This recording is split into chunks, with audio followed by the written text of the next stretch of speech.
자, 시작하겠습니다. 예, 1타 같은 렌타 김준호입니다. 생윤의 한정에서 말씀드리자면 개념서로서 EBS 수특이 그리고 수완이 B킬러는 괜찮은데 킬러 파트가 부족하다. 그것도 상당히 많이 라는 얘기를 제가 이 영상에서 해드렸습니다.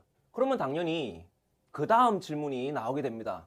그러면 킬러를 학습할 수 있는 개념서나 독학서는 뭐가 있습니까? 라는 거고요. 지금 이 영상은 바로 그 질문에 대한 답을 하는 영상입니다. 출판된 책으로 한정해서만 말씀드리면 킬러를 커버할 수 있는 개념서나 독학서는 딱 두 개밖에 없습니다. 현돌, 현자의 돌이라고 하는 책이고요. 또 하나는 코드원이라는 책입니다. 이 영상에서는 현돌의 개념서와 코드원의 개념서를 한번 제가 비교해 보도록 하겠습니다. 자, 그런데 여러분을 대신해서 저한테 코드원과 현돌 중에서 하나를 골라달라 라는 얘기는 하지 말아 주시길 바라겠습니다.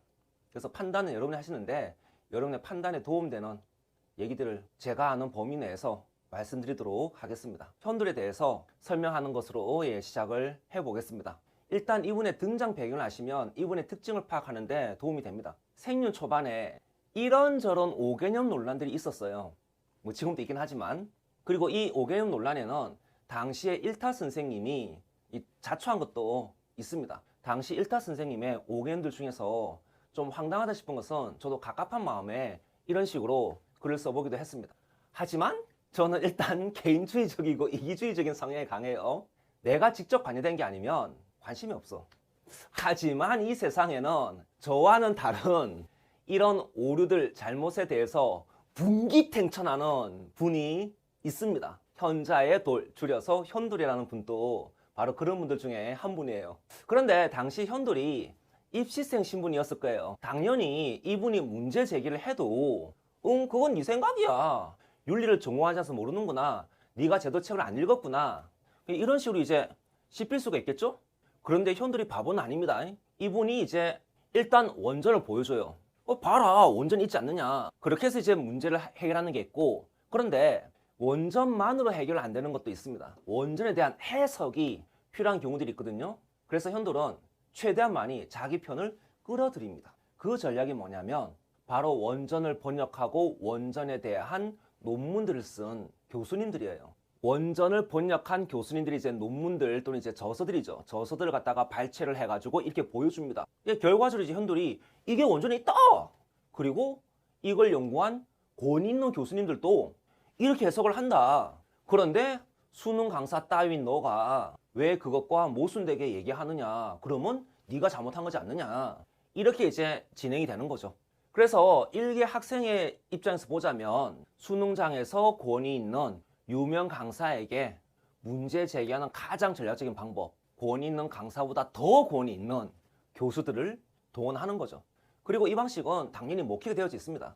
그러던 중에 메가스터디와 현돌이 이제 계약을 맺으면서 이제 오늘날까지 이어지고 있는 거예요. 결국 현돌의 특징 그리고 현돌의 미덕은 원전과 함께 관련되는 연구 논문들 또는 저서들을 잘 보여준다는 겁니다. 무엇보다 이런 특징들은 현자의 돌 블로그를 보시면 단번에 파악하실 수가 있을 겁니다.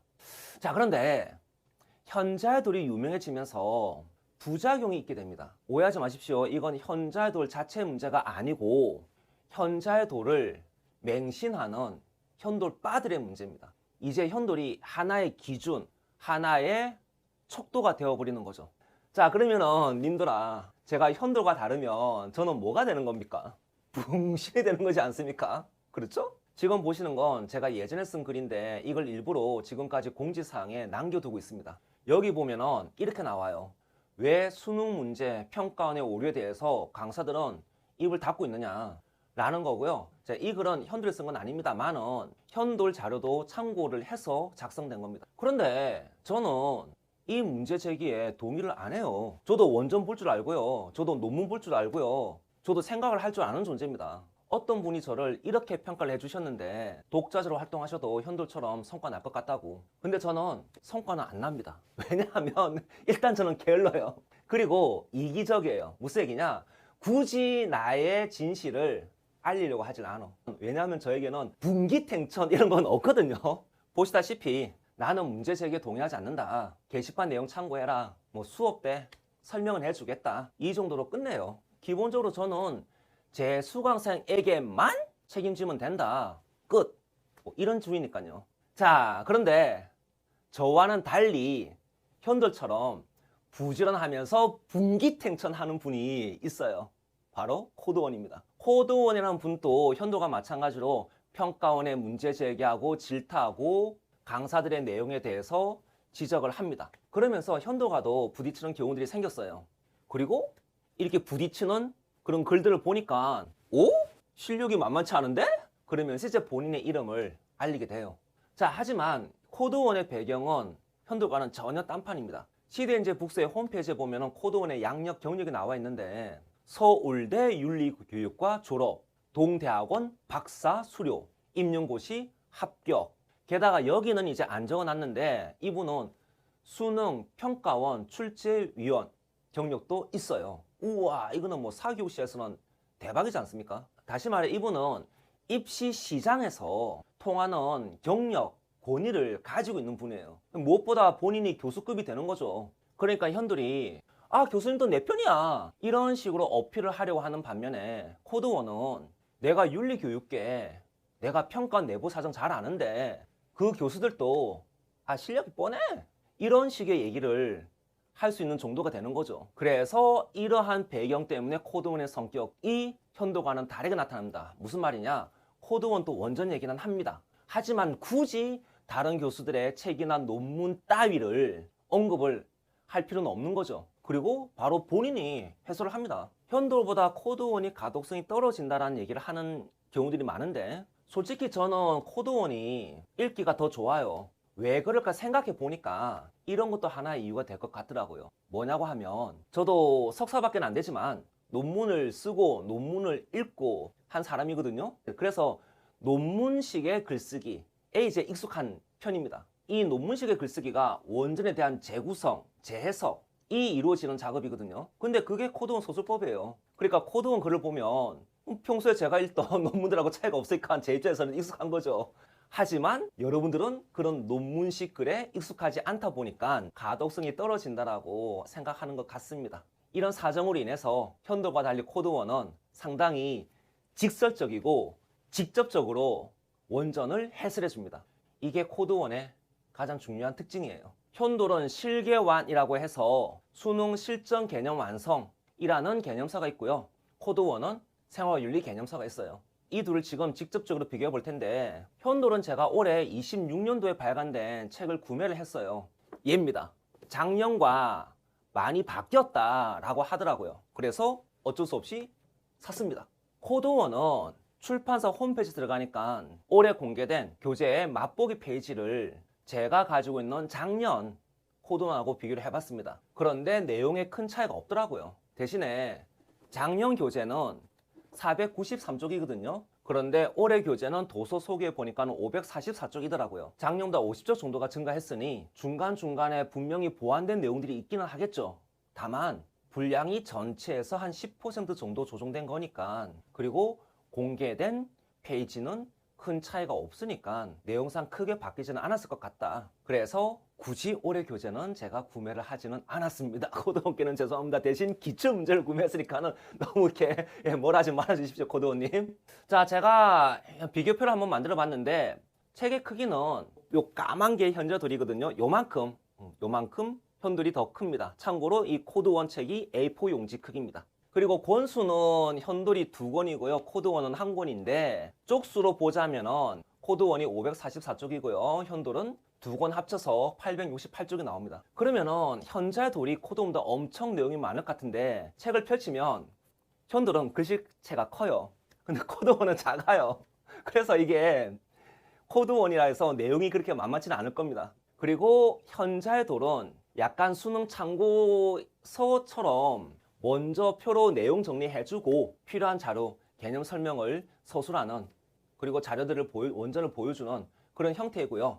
코드원은 바로 본격적인 설명들을 심화적으로 하면서 필요한 부분들은 도표라든지 도식화시켜서 시각적으로 보여줍니다. 그리고 현돌은 중단원별로 OX랑 기출문제가 살짝 추가되어 있는데 코드원은 작년 교재 같은 경우에는 기출은 없고 OX가 맨 뒤에 있는데 그것도 중요한 킬러 사상가들만 OX가 살짝 들어가 있는 정도였습니다. 제가 이제 이 두 교재를 보면서 받은 느낌은 현자의 돌 올해 버전은 좀 상세한 EBS다. 킬러가 보강된 EBS다. 이런 느낌을 받았고요. 코드1은 심화 설명서다. 이런 느낌을 받았습니다. 그리고 현자의 돌과 코드1 모두 블로그를 통해서 많이 이렇게 보완해주는 작업을 잘 하고 있습니다. 그러면은 코드1의 장점 그리고 단점은 뭘까요? 둘 다 심화입니다. 무슨 말이냐? 이 심화가 잘 되면 이런 평가를 받을 수 있어요. 생동적인 논리 구조, 이미지화. 이 평가인데 사실 글 쓰는 입장에서는 최고의 평가라고 할 수 있을 것 같습니다. 좀 더 부연 설명하자면 일관성 있게 논리적으로 구조적으로 재구성, 재해석해서 전달한다는 거죠. 그리고 그걸 보완하는 도식화이라든지 도표들도 좋다는 겁니다. 자, 그런데 제 경험상 이 논리적, 구조적 이런 독해를 할 줄 아는 분이 많지는 않아요. 제 수업 듣는 형광생이 저한테 와가지고 상담을 했는데 그 중에 하나가 뭐냐면은 코드1을 샀는데 글을 읽어도 무슨 말인지 모르겠다. 그래서 현도를 주문했다. 그리고 현도를 펼쳤는데 또 점점점. 예. 자, 어찌됐건 간에 그러면은 현돌의 상대적인 장점이 나오죠. 가독성 부분에서는 상대적으로 현돌이 좋을 수 있어요. 그리고 이거는 초반에 진입 장벽이 낮다는 것이기도 합니다. 어떤 분이 처음에는 현돌, 후에 코드1이라는 글을 쓴 것을 봤는데 이런 비슷한 글들이 여러 개 보이더라고요. 자, 여기서 저는 고민 하나 있습니다. 가독성이 좋다 안 좋다 이건 누가 판단하나요? 우리들이죠. 하지만 애석하게도 우리 중에 다수는 논리적 구조적 독해가 안 되지 않습니까? 결국 우리가 읽기 편하다는 그 가독성 좋다는 얘기가 내용이 질적으로 우수한 거냐 라는 것을 의미하지는 않는다는 겁니다. 다만 읽는 주체가 나니까 내가 편하면 된 거지 않느냐 이러면 저는 할 말은 없고요. 그리고 이제 또 하나 제가 현도를 상세한 EBS 느낌이 난다 라고 했는데 이게 장점이기도 하지만 단점이기도 해요. 왜냐하면 상세하다는 건 양이 많다는 거예요. 그러면 내가 그 많은 양을 받아들일 준비, 능력이 되어 있냐는 거죠. 그리고 빅킬러는 굳이 상세할 필요 없지 않습니까? 현돌 자료 보는 분들 중에 한 가지 아까 점점한 그 친구도 마찬가지긴 한데 또 다른 친구도 이렇습니다. 양에 치여요. 이 많은 걸 다 하는 게 맞나? 이제 이런 의문이 드는 거죠. 솔직히 말하면 저도 이분들의 생각에 동의를 합니다. 제가 공개적으로 현돌한테 딱 한 번, 진짜 소심하게 딱 한 번 반기를 든 적이 있는데 그 한 번이 2018년도에 있었습니다. 요지는 간단합니다. 현돌의 양처럼 공부해야지만 생윤 만점 받는다면 나는 입시생으로서 생윤 선택 안 했을 것 같다고. 입시 생윤 따위에 그만큼의 양적인 시간과 노력을 투자하면 나의 생윤은 성공하겠지만 내 입시는 성공하지 못할 것 같다고. 나 그 시간에 국어 수학 할 거라고. 물론 저는 그때나 지금이나 현돌 좋아하는 사람 중에 한 명입니다. 저는 현돌의 양에 아쉬움이 있는 거지 현돌의 내용에는 불만 없어요. 오해하지 말아주세요. 자, 마지막으로 현돌과 코드1 모두의 공통된 주의사항에 대해서 말씀드리겠습니다. 이건 현돌이나 코드1에 한정되는 문제는 아닙니다. 왜냐하면 여러분의 문제거든요. 무슨 말이냐? 자, 먼저 고백할 게 있습니다. 여러분, 저는 생각이 짧고 성격이 급합니다. 그래서 성급한 실수들을 많이 합니다. 형광생 2명이 저한테 와서 현돌 블로그에 이렇게 되어 있던데 맞나요? 라고 하더라고요. 제가 그 얘기 듣자마자 뭔 미친 소리냐? 현돌이 그랬다고? 현돌 미친 거 아니야? 이러면서 바로 인터넷 들어가서 그 블로그 찾아서 읽었거든요. 그러니까 현돌은 아무런 문제가 없어. 현돌은 잘못이 없어. 저자의 문제가 아니라 독자의 문제였던 거죠. 그래서 제가 이렇게 글을 남겼어요. 순간 님 욕했다고, 죄송하다고. 그러니까 또 현돌이 이런 댓글 달아주셨습니다. 자기도 그런 경험 있다. 핵심은 듣는 학생의 이해력이 부족해서 문제가 생겨나는 거죠.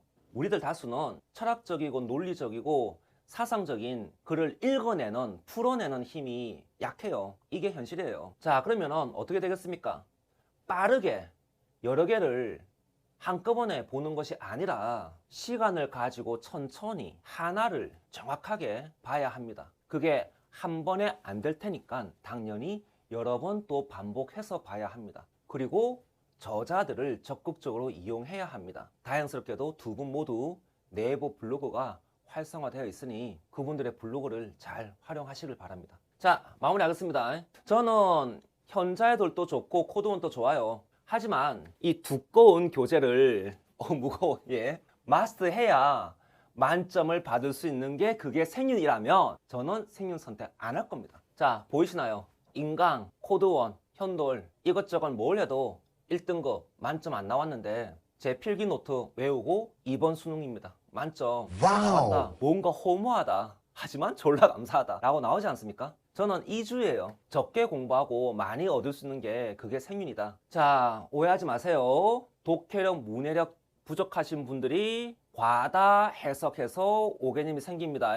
저는 지금 제 강의 추천하는 것도 아니고요. 현돌이나 코드원 비추하는 것도 아닙니다. 선생님 그러면 뭘 얘기하고자 하는 겁니까? 핵심은 뭐 이것저것 요것 그것 막 손대지 말고 중심이 되는 것이 있어야 한다는 겁니다. 그리고 그 중심을 일정 수준 이상으로 자기의 것으로 만들어야 한다는 겁니다. 이 중심이 잡히면 무슨 과목이든지 간에 1등급 또는 만점 가능합니다. 제가 이 영상을 준비하면서 몇백 개가 되는 글들을 본 것 같은데 진짜 뻥 아니고요. 몇백 개는 본 것 같아. 그런데 그 중에서 저는 이 글을 추천하는 것으로 마무리하겠습니다. 현돌이나 코드원 관련 글들을 눈팅하면서 이 글이 가장 수험생의 입장에 부합하는 글이지 않을까 싶습니다. 글을 보시면 그 많은 강사들이 언급되어 있는데 그 중에 저는 없거든요. 예. 좀 섭섭하긴 합니다만 뭐 제가 듣보잡이니까 어쩔 수 없고 그건 어찌됐건 간에 링크 달아둘 테니 한번 참고해 보시길 바랍니다. 자, 모두 열공실공 대박!